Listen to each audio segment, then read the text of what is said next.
তো অনেক কিছুই রান্না করেছি, গরুর মাংস, মুরগির রোস্ট, চিংড়ি ভুনা, মাছ ভাজা আর সব কিছু একসাথে রান্না করতে করতে অনেক দেরি হয়ে গিয়েছিল।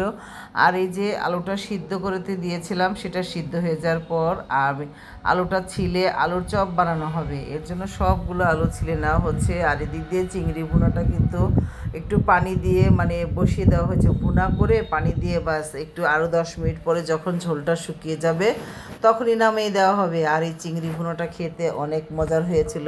আর এই যে আলুটা ছিল শেষ, এখন ভর্তা বানায় নেওয়া হচ্ছে। শুকনো মরিচ, পেঁয়াজ, কাঁচামরিচ দিয়ে একদম সুন্দর করে একসাথে ঝাল ঝাল করে এই ভর্তাটা একটু ঝাল ঝাল হলেই কিন্তু বেশি ভালো লাগে। আর ভিতরের পুরটা সেটা একটু মিষ্টি মিষ্টি হয়েছে, বেশি কিন্তু ঝাল হয়নি। খেতে এত মজা হয়েছে, বাসায় তো সবাই খুব পছন্দ করেছে। আর এই যে চিংড়িটা একদম ফাইনাল লুক, এটা এখন নামিয়ে দিলাম। আর এই যে হাতে হাতে চপগুলো রেডি করে নিচ্ছে, সবগুলোর ভিতরে পুর দিয়ে একদম এইভাবে। এই চপটা যে খেতে কি ভালো লাগে, ছোটোবেলায় এত খেয়েছি, এত ভালো লাগতো। আমি কিন্তু এখানে মাঝে মাঝে আবার ডিমে মানে এখানে মাংস দেওয়া হয়েছে, এটার পরিবর্তে কিন্তু ডিমও দেওয়া যায়। ডিমের সাথে একটু পুদিনা, ধইনা এইসব পাতা দিয়ে ঝুরঝুরা করে বানালে সেটাও কিন্তু অনেক মজার হয়। মানে যখন বাচ্চাদের কিন্তু এইটা ওরা বুঝে কম, কিন্তু মানে খেতে মজা হয় আর কি। ডিম, চিকেন যেটাই দেওয়া হোক বাচ্চাদের কাছে অনেক পছন্দের, কারণ আলুটাই ওরা বেশি পছন্দ করে। আর এটাকে যদি এইভাবে বানিয়ে দেওয়া যায় তাহলে তো অনেক বেশি পছন্দ। একটা করে খেলেই বাস। ছোটোবেলায় যে কী ভালো লাগতো, সবাই বলতো যে কাকলেট তো চিনতাম না, এখন তো বড় হয়ে তো বুঝতেই পেরেছি যে এটা কি জিনিস, এই আর কি।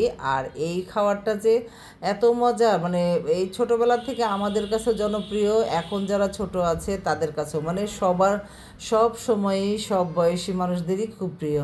আর এই যে পোলাওটা যে কি ঝরঝর হয়েছিল, অনেক সুন্দর। আমি তো ভয় পেয়েছিলাম, মনে হয় আঠালো আঠালো হবে, না, পরে আস্তে আস্তে এটা ঝরঝরা হয়ে গেছে। কিন্তু আমি ওই যে পানি ফুটিয়ে রান্না করার মানে ভয় পাই আমি, যদি ঠিক না হয়। আমি চালটা ভেজেই রান্না করি।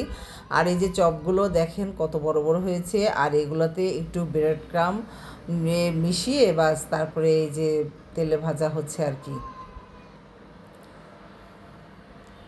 একদম প্রত্যেকটা চপকে ব্রেড ক্রামে উল্টিয়ে পাল্টিয়ে নিয়ে বাস এখন ভেজে নেওয়া হচ্ছে। এই একটু ক্রিসপি হবে আর কি, ওপরের পোর্শনটা একটু ক্রিসপি হলে বেশি ভালো লাগে। আর এই যে এটার হলো ফাইনাল লুকটা এরকমই হয়েছে।